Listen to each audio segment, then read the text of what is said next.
Bon dia, and welcome back to Biking Barcelona. Today we're off on an adventure down Avinguda Diagonal to see its tram formation. So let's go.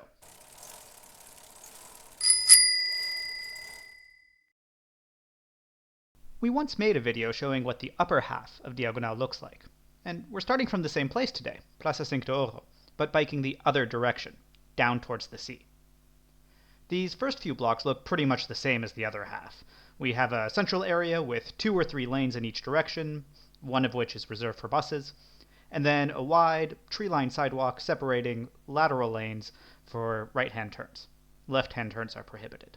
It's reasonably pleasant as far as big streets go, but suddenly the central section ends in a parklet, leaving only the laterals for through traffic, and that's then followed by a tram stop? And if you're thinking, isn't that a strange place for the terminus of a tram line? Well, you'd be right. Let me back up and explain how we got here. The history of trams in Barcelona starts in 1872, first drawn by horses, then powered by steam, and eventually electrified. The number of lines quickly multiplied, and at its height, a dense network connected the city. The tram was an integral part of Barcelona, ever present both in people's daily lives and important moments of history, such as the 1909 Setmana Tragica, the Second Spanish Republic in the 30s, and even taking center stage in 1951 when the government's plan to raise the price of a tram ticket sparked a mass boycott. Citizens refused to use the trams for 2 weeks until the fee hike was cancelled, which is especially notable because this was during the fascist dictatorship, when any dissent was quickly and forcefully suppressed. But in the 60s, the growing love affair with the automobile forced tram lines to shut down until, in 1971, only one, kept mostly as a tourist attraction, was left. Then in 2004, the tram made a comeback, this time not as a dense network in the city, but with 2 sections of line that extend well past the center into outlying areas, almost sorta kinda like a light rail.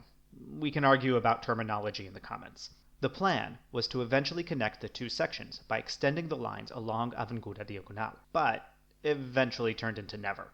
Until finally, 20 years later, a strong push from then-mayor Ada Colau saw 1.8 kilometers of new tram line built. Her administration was already planning the next phases of construction when she lost re-election. Colau was known for backing bold urban projects, like the tram, street pacification around schools, and, most famously, the superblocks. That meant she got credit when things went well, but was also a target of blame for complaints. The new mayor, Jaume Collboni, took that lesson to heart, and has adopted a more deliberative, lead-from-behind approach. He initially cancelled all future tram construction, but has now opened the door to possibly maybe finally getting the job done and giving us a cross-city tram. And that's why, for now at least, the tram dead ends in the middle of the street. But let's take a look at what was built. The first thing to notice is that there are no overhead wires. Instead, power is supplied via a third rail. But, unlike a traditional subway, only the sections directly underneath the tram are ever live, so there is no danger of electrocution for pedestrians crossing the tracks. And aesthetically, it integrates well into the urban landscape.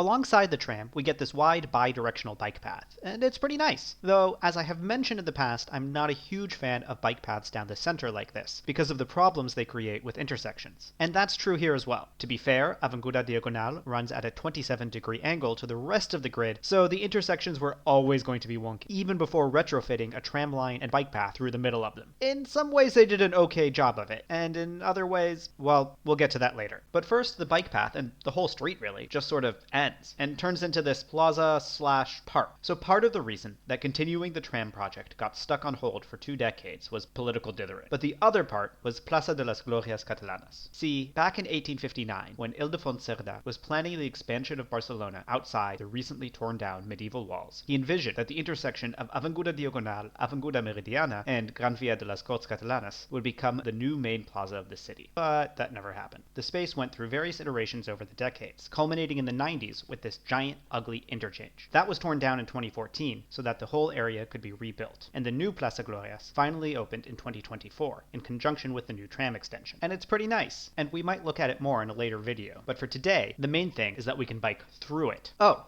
and if you're wondering where all the cars went, they went here, into an underground tunnel beneath the plaza.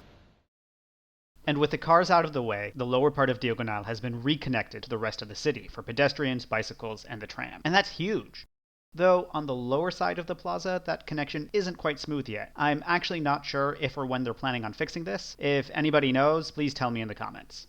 Anyway, once we make it through that awkward detour, we're back on Diagonal. Here we find an older style on-the-sidewalk bike lane. It's adequate, but the mixing of pedestrians and cyclists like this isn't ideal. It's actually a bit frustrating that the new Plaça Glorias itself does this as well. Even some colored pavement would have helped. But before we dive deeper into bicycle infrastructure, we're actually going to turn off here for a word from our sponsor, Koffienuring.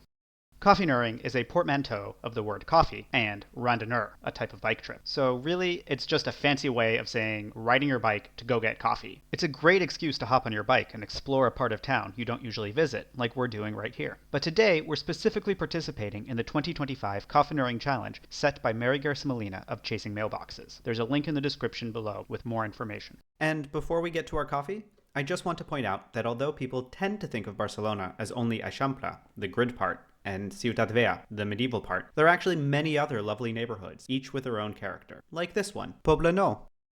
Okay, we've made it.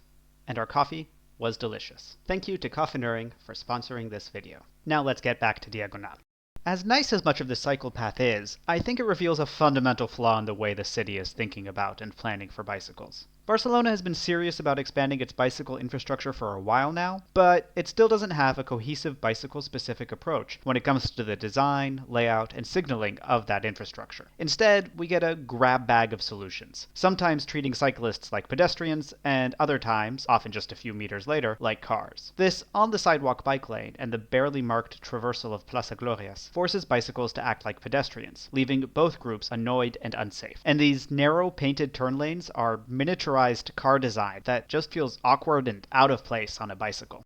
An area where this problem really stands out are traffic lights. Generally, stoplights for cars are on the near side of an intersection and for pedestrians on the far side of the crosswalk. The city's design manual says that for bicycles they should be on the near side too, but in practice we get a haphazard mix. Sometimes on the near side, sometimes on the far side, and sometimes combined with a pedestrian light. Having to search for the traffic light before crossing is not pleasant. And then there's this light. Whenever a bike path traverses a pedestrian crossing, we get this flashing amber light during the pedestrian's green phase to remind cyclists to yield. It's the kind of thing that you need for large, fast-approaching cars, but it doesn't make sense for a bicycle. I don't know whether they have a case of car brain, don't trust cyclists, or just going out of their way to signal to the car lobby that they're doing everything possible to put cyclists in their place. A simple sign would have been enough, or even nothing at all, like in the Netherlands. This doesn't just irk me because it feels patronizing, it makes the situation with the inconsistent traffic light placement much worse. You can get a flashing amber here, closely followed by a red light, which is just absurd.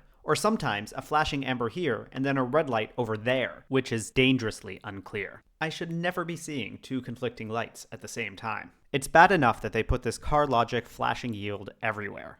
But combined with the wide, odd-angled intersections of Diagonal and the central median bike path, this lack of clarity and navigability adds up to a real problem. The extension of the tram line is amazing, and a lot of the redevelopment that came with it is wonderful. But it's frustrating that the city still hasn't figured out how to build consistent, bicycle-specific infrastructure, and instead expects cyclists to either be temporary pedestrians or miniature cars. I understand that sometimes it's difficult to shoehorn good solutions into existing contexts, but here on Diagonal, it feels like a real missed opportunity. That said, I'm still really enjoying biking along this path next to the tram. It's definitely made coming this way much more pleasant and opened up the connection to another part of the city. And I'm looking forward to seeing the rest of Diagonal's Trammmformation in the future. Thank you so much for watching. And if you've been following us for a while now, you're probably wondering, where the hell have we been? Our apologies for the long, unplanned hiatus. We started making these videos just for fun, and when it turned out that people were actually watching, it felt a little overwhelming. And then, on top of that, Anna's father passed away suddenly. He had been a passionate advocate for cycling, and we'd even been planning a bike trip with him just days before.